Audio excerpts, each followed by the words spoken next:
ब्रह्मा जी कहते हैं, नारद प्रजापति दक्ष अपने आश्रम पर जाकर मेरी आज्ञा पा हर्ष भरे मन से नाना प्रकार की मानसिक सृष्टि करने लगे।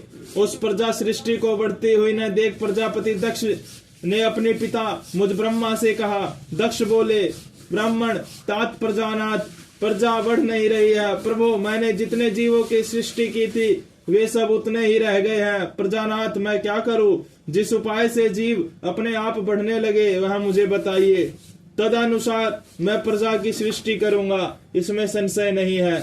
ब्रह्मा जी ने कहा, तात प्रजापति दक्ष मेरी उत्तम बात सुनो और उसके अनुसार कार्य करो। सुरश्रेष्ठ भगवान शिव तुम्हारा कल्याण करेंगे।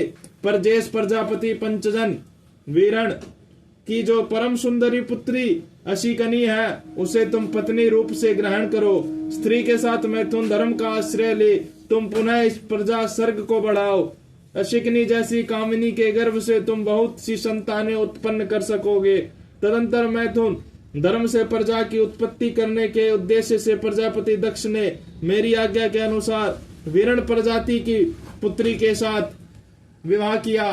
अपनी पत्नी वरिणी के गर्भ से प्रजापति दक्ष ने 10,000 पुत्र उत्पन्न किए जो हर्यशव कहलाए। मुने वे सब के सब पुत्र समान धर्म का आचरण करने वाले हुए। पिता की भक्ति में तत्पर रहकर वे सदा वैदिक मार्ग पर ही चलते रहे। एक समय पिता उन्हें प्रजा की सृष्टि करने का आदेश दिया। तात तब वे सभी दक्षायण नामधारी पुत्र सृष्टि के उद्देश्य से तपस्या करने के लिए पश्चिम दिशा की ओर गए। वहां नारायण सर नामक परम पावन तीर्थ है जहां दिव्य सिंधु नद और समुद्र का संगम हुआ है। उस तीर्थ जल का ही निकट से स्पर्श करते हुए उनका अंतःकरण शुद्ध एवं ज्ञान से संपन्न हो गया। उनकी आंतरिक मल राशि धुल गई, वे परमहंस धर्म में स्थित हो गए। दक्ष के वे सभी पुत्र पिता के आदेशों में बंधे हुए थे, अतः मन को सुस्थिर करके प्रजा की वृद्धि के लिए वहां तप करने लगे। वे सभी सत्पुरुषों में श्रेष्ठ है। नारद, जब तुम्हें पता लगा कि हर्षवर्धन सृष्टि के लिए तपस्या कर रहे हैं, तब भगवान लक्ष्मीपति के आर्थिक अभिप्राय को जानकर तुम स्वयं उनके पास गए और आदर पूर्वक यूं बोले, दक्ष पुत्र हर्यश्वगण, तुम लोग पृथ्वी का अंत देखे बिना सृष्टि रचना करने के लिए कैसे उद्यत हो गए?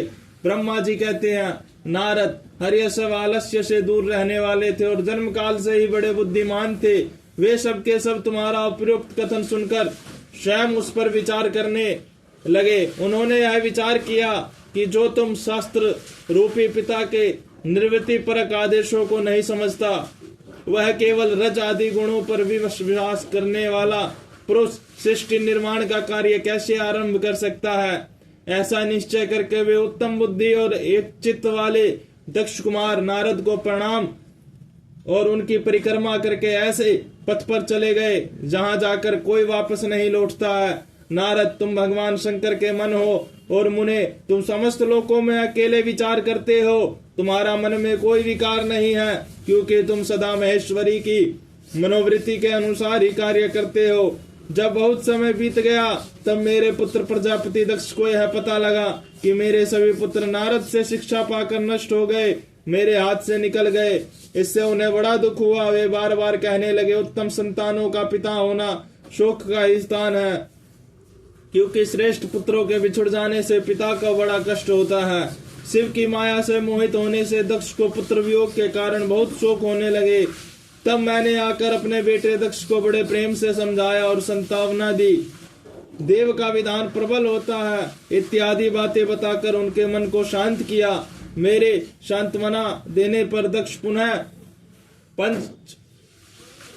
पंचज कन्या अश्विनी के गर्भ से सबलाशव नाम के एक सहस्त्र पुत्र उत्पन्न किए। पिता का आदेश पाकर वे पुत्र भी प्रजा सृष्टि के लिए दृढ़ता पूर्वक प्रतिज्ञा पालन का नियम ले उसी स्थान पर गए जहां उसके सिद्धि को प्राप्त हुए बड़े भाई गए थे। नारायण सरोवर के जल का स्पर्श होने मात्र से उनके सारे पाप नष्ट हो गए, अतः अंतःकरण में शुद्धता आ गई और वे उत्तम व्रत के पालक सबलाशव ब्रह्म प्रणव का जाप करते हुए ब्रह्मा वहां बड़ी भारी तपस्या करने लगे। उन्हें प्रजा सृष्टि के लिए उद्यत जान तुम पुनः पहले की ही भांति ईश्वरीय गति का स्मरण करते हुए उनके पास गए। और वही बात कहने लगे जो उनके भाइयों से पहले कह चुके थे। मुने, तुम्हारे दर्शन अमोघ है, इसलिए तुमने उनको भी भाइयों का ही मार्ग दिखाया।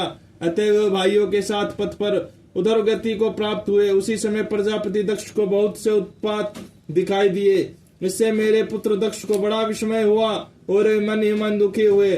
फिर उन्होंने पूर्ववत तुम्हारी ही करतूत से अपने पुत्रों का नाश हुआ सुना। उससे उन्हें बड़ा आश्चर्य हुआ। वे पुत्र शोक से मूर्छित हो अत्यंत कष्ट का अनुभव करने लगे। फिर दक्ष ने तुम पर बड़ा क्रोध किया और कहा, यह नारद बड़ा दुष्ट है। देव, बस उसी समय तुम दक्ष पर अनुग्रह करने के लिए वहां आ पहुंचे। तुम्हें देखते ही शोकावेश से युक्त हुए दक्ष के ओठ रोष से फड़कने लगे और तुम्हें सामने पाकर वे धिक्कारने और निंदा करने लगे। दक्ष ने कहा, ओ नीच, तुमने यह क्या किया? तुमने झूठ मूठ साधुओं का बाना पहन रखा है। इसी के द्वारा ठग कर हमारे भोले भाले बालकों को जो तुमने भिक्षुओं का मार्ग दिखाया, यह अच्छा नहीं किया। तुम निर्दय और सठ हो, इसलिए तुमने हमारे इन बालकों को, जो अभी ऋषि ऋण, देव ऋण और पितृ ऋण से मुक्त नहीं हो पाए थे, लोक और परलोक दोनों के श्रेय का नाश कर डाला। जो पुत्र इन 3 ऋणों को उतारे बिना ही मोक्ष की इच्छा मन में लिए माता पिता को त्याग कर घर से निकल जाता है, सन्यासी हो जाता है, वह अधोगति गति को प्राप्त होता है। तुम निर्दय और बड़े निर्लज्ज हो, बच्चों की बुद्धि में भेद पैदा करने वाले हो और अपने श्रेयस को स्वयं ही नष्ट कर रहे हो। मूढ़ मते, तुम भगवान विष्णु के पार्षदों में व्यर्थ घूमते फिरते हो। अधमाधम, तुमने बारंबार मेरा अमंगल किया है, अतः आज से तीनों लोकों में विचरते हुए तुम्हारा पैर कहीं स्थिर नहीं रहेगा, अथवा कभी भी तुम्हें ठहरने के लिए सुस्थिर ठोर ठिकाना नहीं मिलेगा। नारद, यद्यपि तुम साधु पुरुषों द्वारा सम्मानित हो, तथापि उस समय दक्ष ने शोक वस्तु में वैसा साप दे दिया। वे ईश्वर की इच्छा को नहीं समझ सके। शिव की माया ने उन्हें अत्यंत मोहित कर दिया था। मुने, तुमने उस साप को चुपचाप ग्रहण कर लिया और अपने चित्त में विकार नहीं आने दिया। यही ब्रह्मा भाव है। ईश्वर कोटि के महात्मा पुरुष स्वयं साप को मिटा देने में समर्थ होने पर भी उसे सह लेते हैं।